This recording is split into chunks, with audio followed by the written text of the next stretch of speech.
had a little break. I'm continuing with the story of Henry Pulling, the retired bank manager, who meets up with his Aunt Augusta after 50 years, and they have been doing some traveling together.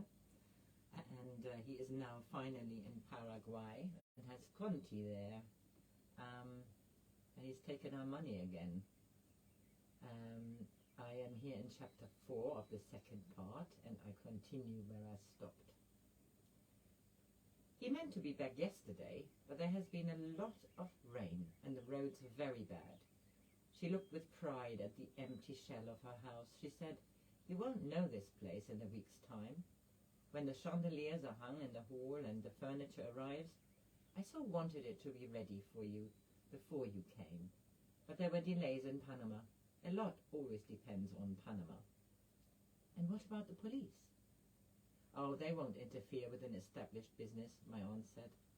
All the same, another day passed. My aunt slept late on her mattresses. Wordsworth was busy cleaning, and I walked around the town. Preparations were in progress for some festival.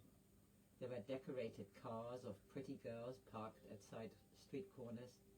Outside the cathedral and the military academy, which faced each other over the little memorial tank, squads of soldiers goose-stepped.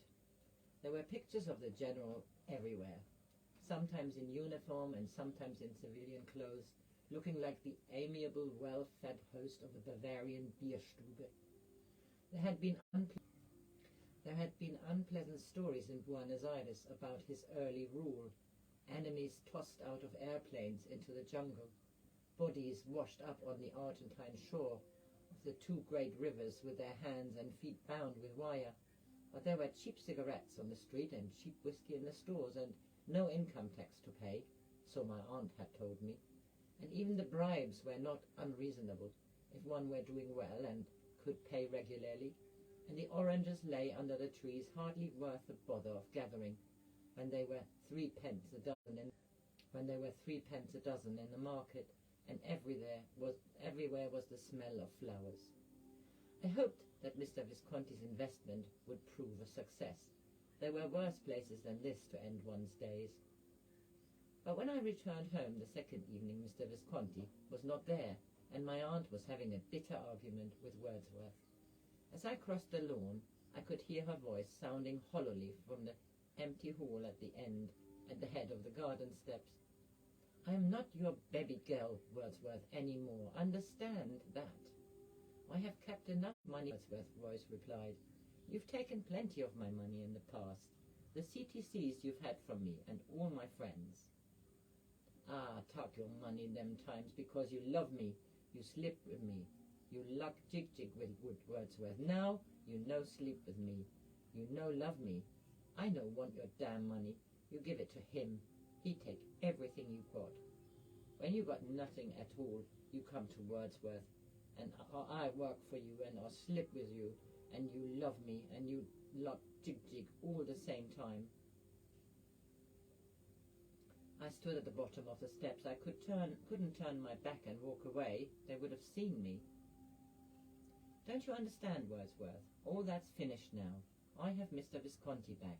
Mr. Visconti wants you to go, and I want what he wants." "He'd be feared of Wordsworth." "You to leave me now, today. Don't you understand that?" "Okay," Wordsworth said. "I'll go. You ask me and I'll go. No fear of that, man, but you no slip with me no more, and I go." My aunt made a movement as though she wished to embrace him, but Wordsworth turned away from her and came down the steps. He didn't even see me, though I was only a step away. "Goodbye, Wordsworth," I said, and held out my hand. I had a $50 note concealed in it. Wordsworth looked at the note, but he didn't take it. He said, "Goodbye, Mr. Pullen. Man, darkness deepens, sure thing, she no abide with me." He pressed my left hand, which was moneyless, came out onto the steps to see him off the last time. "How will you do without him in this big house?" I asked. "Staff are easy to come by and much cheaper than Wordsworth with all the CTCs. Oh, I'm sorry for poor Wordsworth, she added, but he was only a stopgap. Everything has been a stopgap since Mr. Visconti and I were separated. You must love Mr. Visconti a great deal. Is he worth it?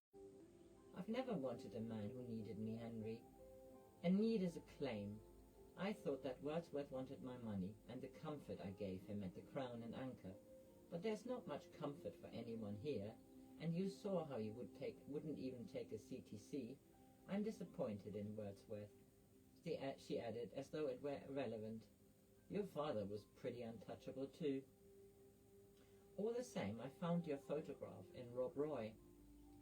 Perhaps he wasn't untouchable enough, she said, and she added with venom in her voice, think of the little schoolteacher and Dolly darling and dying in her arms. The house was twice as empty now that Wordsworth had gone, and we were alone. We ate our evening meal almost in silence. Once we heard the distant sound of a car, and my aunt went at once to the big windows which gave on to the garden. The single globe on the enormous ceiling hardly stretched that far, so that she looked slim and young in her dark dress, and in the obscurity I would never have taken her for an old woman. She quoted at me with a scared smile. She only said, the night is dreary, he cometh not, she said. She added, your father taught me that. Yes, I learned that from him too, in a way. He turned down that page in Palgrave. And no doubt he taught it to Dolly darling, she said. Can't you imagine her reciting it over the grave in Boulogne, like a prayer? You are not untouchable, Aunt Augusta. That's why I need a man who is. Two touchables together, what a terrible life to act afraid of hurting. Life can be bearable when it's only one who suffers. It's easy to put up with your own suffering, but not someone else's. I'm afraid of making Mr. Visconti suffer. I wouldn't know how. I have a wonderful feeling of freedom. I can say what I like, and it will never get under that thick dago skin of his. And if he makes you suffer? It's only for a little time, Henry, like now, when he doesn't come. There can't be anything seriously wrong. If there had been an accident, you would have heard from the police. My dear, this is Paraguay. I'm afraid of the police. Then why do you stay here? Mr. Visconti hasn't all that much choice. I dare say he might be safe in Brazil if he had enough money. Perhaps, when he's made a fortune, we can move there. Mr. Visconti has always wanted to make a fortune, and he believes he can at least make one here. He has come close to making a fortune so many times. There was Saudi Arabia, and then there was the Germans. If he makes one now, he won't have a very long time to enjoy it. That's not the point. He'll die happy if it's here, if it's there. Stacked gold bars. He has always had a fancy for gold bars. He'll have done what he set out to do. Why did you want me to come, Aunt Augusta? You're the only family I have, Henry, and you can be of great use to Mr. Visconti. It was not an idea which appealed to me greatly. I can't speak a word of Spanish, I said. Mr. Visconti wants somebody he can trust to keep the books. Accounts have always been his weak point. I looked around at the empty room. The bare globe flickered with an approaching storm. The packing case scratched hard against my thigh. I thought of the two mattresses and the dressing table upstairs. The books didn't seem to need very much accounting. I said, I planned to leave after I had seen you. Leave? Why? I was thinking that perhaps it's almost time I settled down. What else have you been doing? For far too long. And married, I was going to say. At your age, I'm not nearly as old as Mr. Visconti. A gust of rain splashed against the windows.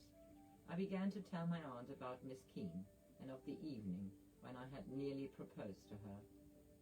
You're suffering from loneliness, my aunt said. That's all. You won't be lonely here. I really thought that perhaps I could make her happy.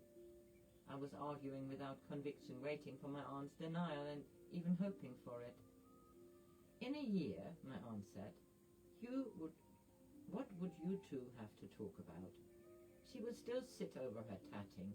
I didn't realize that anyone still tatted. And you would read gardening catalogues. And then, when the silence was almost unbearable, she would begin to tell you a story of Coffee Fontaine, which you had heard a dozen times before. Do you know what you will think about when you can't sleep in your double bed? Not of women. You don't care enough about them. Or you wouldn't even consider marrying Miss Keene. You will think how every day you are getting a little closer to death. It will stand there as close as the bedroom wall, and you will become more and more afraid of the wall, because nothing can prevent you coming nearer and nearer to it every night while you try to sleep and Miss Keene reads. What does Miss Keene read? You may be right, Aunt Augusta, but that isn't the same everywhere.